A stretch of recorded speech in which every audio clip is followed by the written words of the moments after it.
What's going on, guys? Welcome back to the Chasing Clarity Health and Fitness podcast.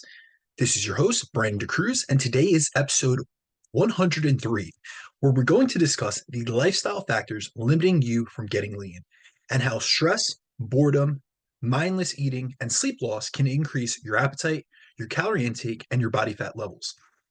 Now, this week's episode is going to be part three in the series on how to reduce your likelihood of overeating and slowing down your physique progress. So if you haven't listened to episodes 101 and 102, which were part one and two of this series, definitely go back and listen to those first, as this episode is a follow-up on how to reduce the likelihood of overeating.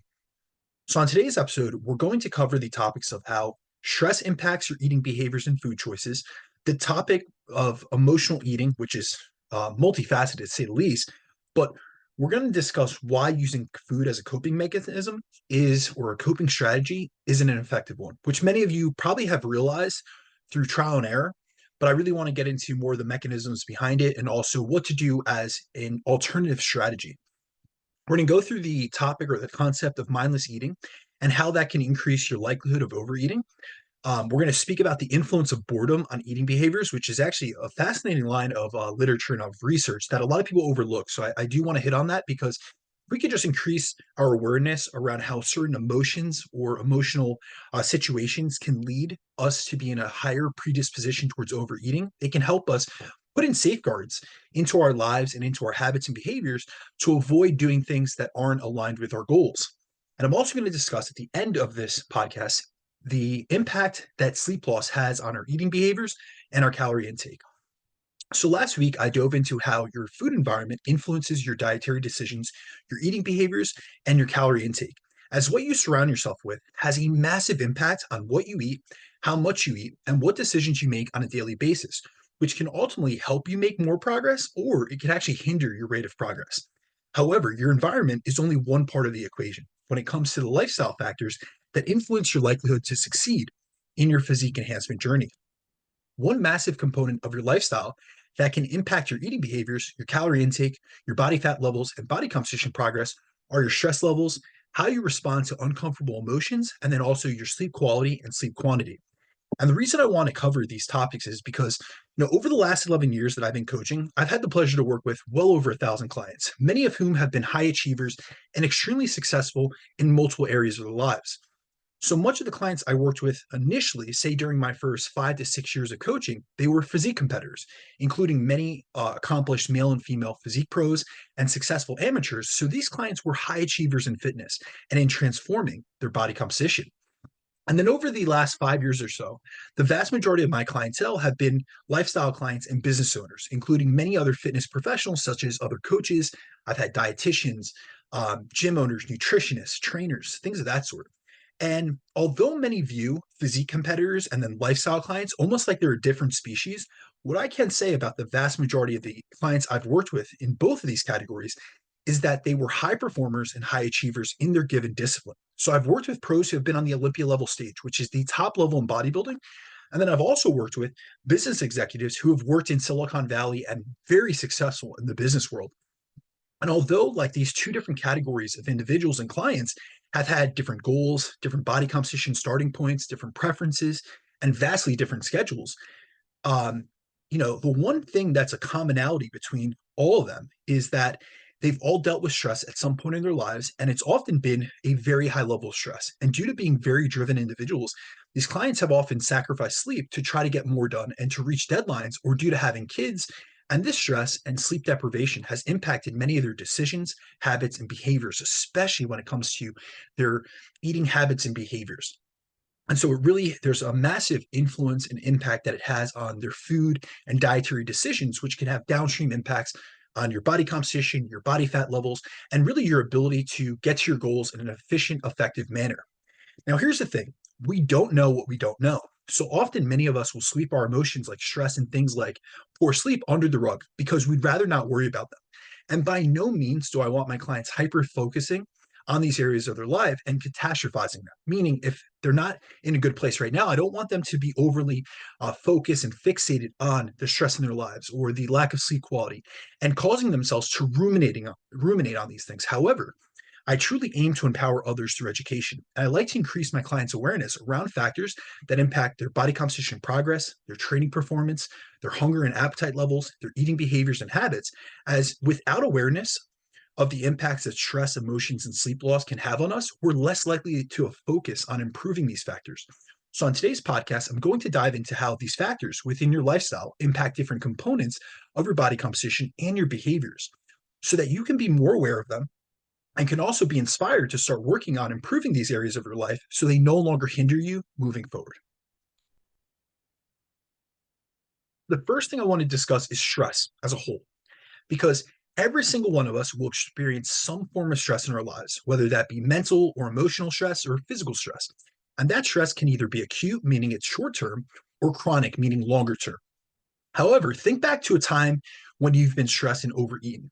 Has overeating ever really served you? Meaning, has it completely eliminated your stress or solved your problems? Or was it just a temporary escape? Has overeating gotten you closer or further away from your goals? Has slipping off your diet improved your body composition and health progression or potentially held it back? And I believe these are all crucial questions to ask yourself. So I encourage you to go back, just hit the rewind and listen back to those questions again and answer them for yourselves. I also think it's important to cover how stress impacts our eating behaviors, our food choices, our food preferences, and calorie intake. Because if everyone realized the drastic effects stress could have on their physique journey and body composition results, I think they'd pay far more attention to it. As I know that personally, as my knowledge on this topic has expanded, I've paid more and more attention to managing my stress and also being aware of the areas in my life that it can affect so that I don't just mindlessly make a nutrition related decision or even a training related decision when I'm stressed that I'll regret later on down the road. And overall stress can impact your body composition and your dietary adherence in multiple ways, which can hinder your progress if you allow the stress to go both unaddressed and unmanaged. Because high levels of stress can impact your dietary decisions, your appetite and drive to eat, how likely you are to turn to food to cope with what you're dealing with, your total calorie intake, and even your hunger hormones. Which is why it's important to be aware of these downstream effects of stress, as often people will misattribute their feelings and biofeedback to other factors, when in reality, the root cause of their issues is unmanaged stress. So, first, I want to cover how acute stress impacts us from an eating behavior perspective before I get into the data on the effects of chronic stress. So, we're going to cover short term stress first and foremost, then we'll go into longer term stresses. So, research has found that stress can trigger changes in your eating behaviors and dietary decisions, even in the absence of hunger. So, I want to make this very clear.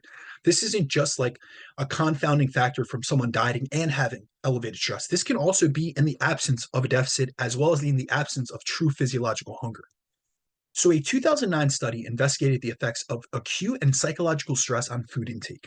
And to test this, they put participants through a randomized crossover design where each person was put through an acute stress task and a control stress task that did not induce any stress. So, in one situation, they were stressed out. In another situation, they had no stress imposed upon them. And in each condition, they made sure participants weren't hungry going into these tasks. So, they were in the absence of hunger, they were well fed and well fueled prior to going in. So, this wouldn't have exacerbated or essentially they weren't dealing with hunger going into the trial, so it wouldn't have been exacerbated just due to the fact that they didn't eat previously. And the results found that calorie intake from sweet foods and their total calorie intake were significantly increased and significantly higher in the stress condition as compared to the control condition, despite these participants not being hungry in either of the conditions. So, acute psychological stress is associated with eating in the absence of hunger, especially in individuals with a sensitivity to stress.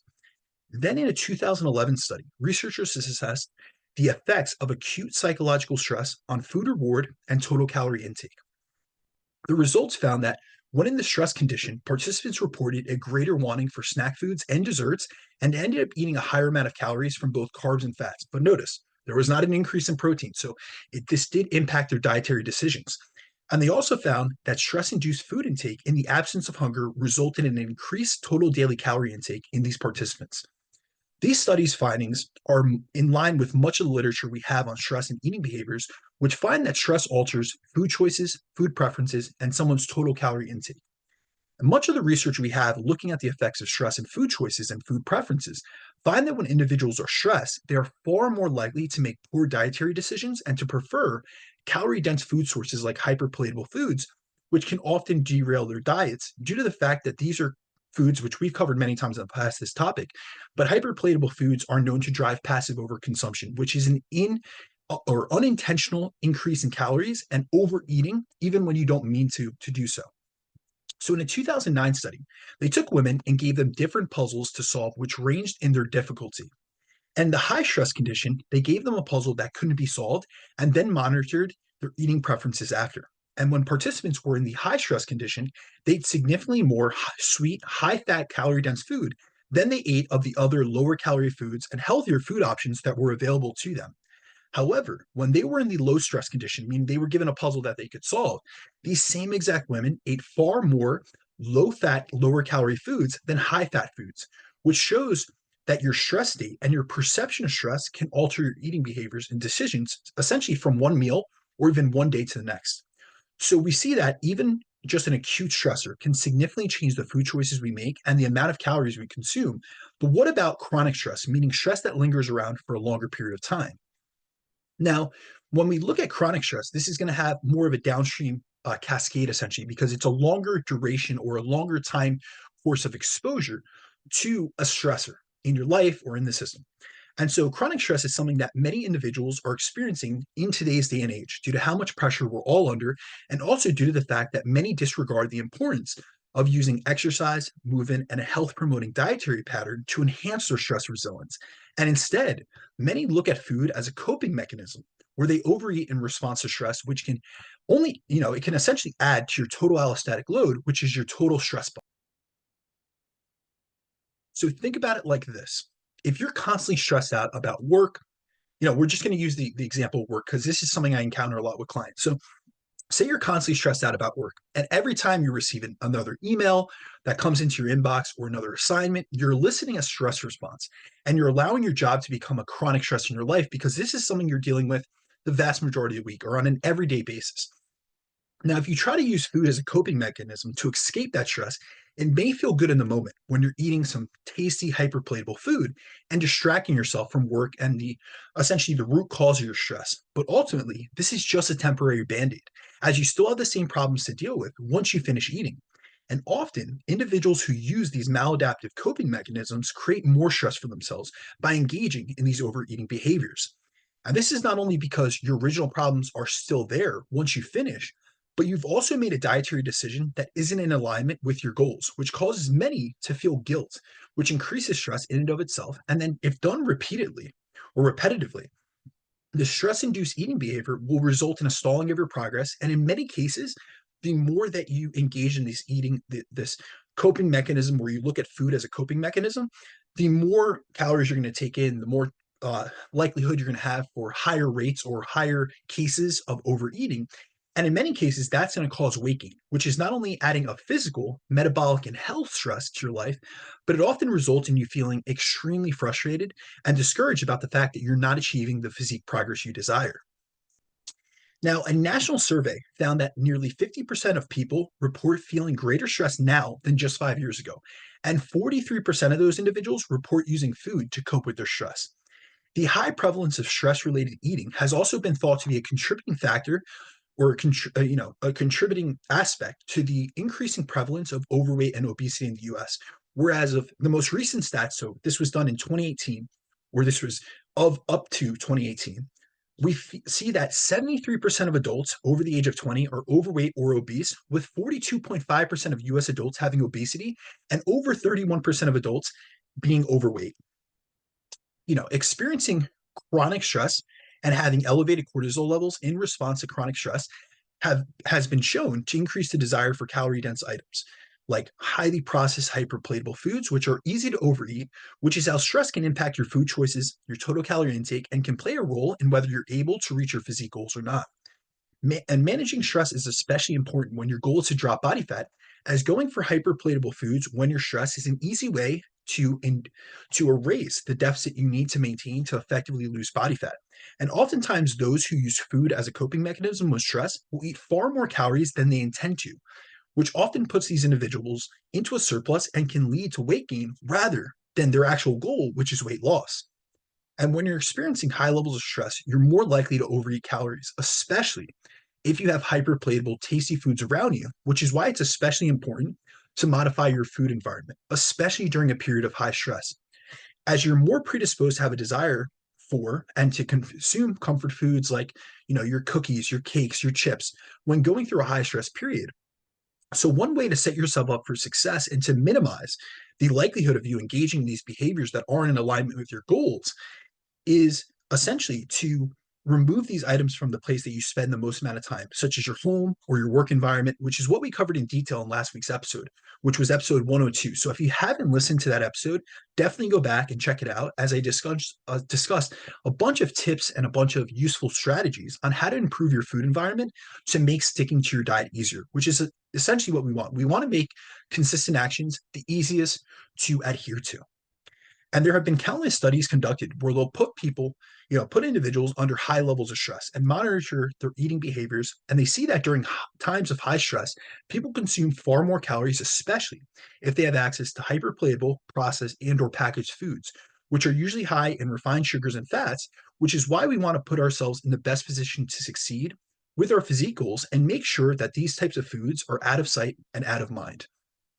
So, for example, in a 2012 study, researchers assessed the relationship between chronic and perceived stress levels, drive to eat, and individuals' frequency of food intake, and specifically looked at how likely women who have had reported high levels of stress were to consume healthy, nutritious food sources as compared to palatable, nutrient devoid food sources.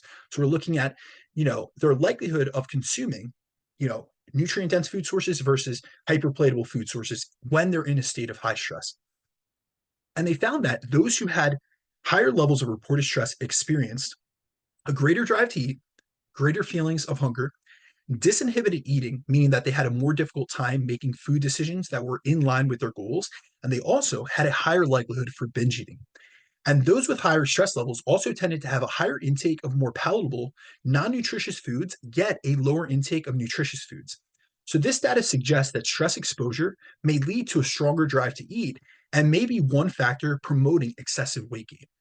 Research also finds that those who have high stress levels and a high reactivity to stress, meaning that they don't manage stress well, are more likely to choose higher palatability foods, consume more calories in total, and have a higher body fat percentage than those who manage their stress well.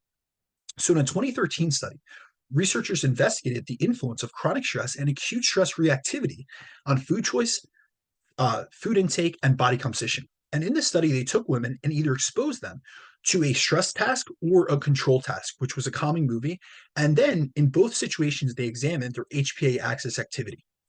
And after both conditions, they invited the women to a buffet which contained both low and high calorie snacks. So they had their option to pick whatever they wanted. And they found that women who reported higher chronic stress, both in their daily lives and in response to the stress test, consumed significantly more calories in total and were more likely to go for chocolate cake when given their option of low and high calorie snacks. So this is like a chocolate cake study. We see that it was a significant increase in chocolate cake consumption. And it wasn't just that they ate more calories, but they were driven towards that hyperpalatable, energy dense, tasty food source. And it was in those that not only had higher reported life stress, but also had a higher response to just the stress task that they put them in this acute study. So this is showing both the effects of acute and chronic stress. And they also found that chronic stress was positively related to a person's total fat mass, body fat percentage, and stress-induced negative mood. So the higher the person's stress, the more likely they were to have a higher body fat percentage, a higher total body mass, and then also to have feelings of negative mood states. They also found specifically in women ages 45 and older who had chronic stress levels consumed significantly less vegetables and reported higher levels of food cravings. So what we see is that when we experience high amounts of stress, it can cause many of us to turn to comfort foods as a form of self-medication, which is why it's important that if you're someone who's dealing with high levels of stress, you look for the root cause of your stress and what aspects of your life or your environment trigger those stressors to arise, rather than simply trying to use comfort foods as an escape, as eating may provide you with a temporary distraction from the stress you're dealing with in the moment, but it's not a solution to actually manage and rid yourself of that stress. And all it does is set you back further away from your goals, which can induce more stress and frustration in and of itself. Because a lot of times, many people that I interact with and I do consultations or I work with, especially in the initial stage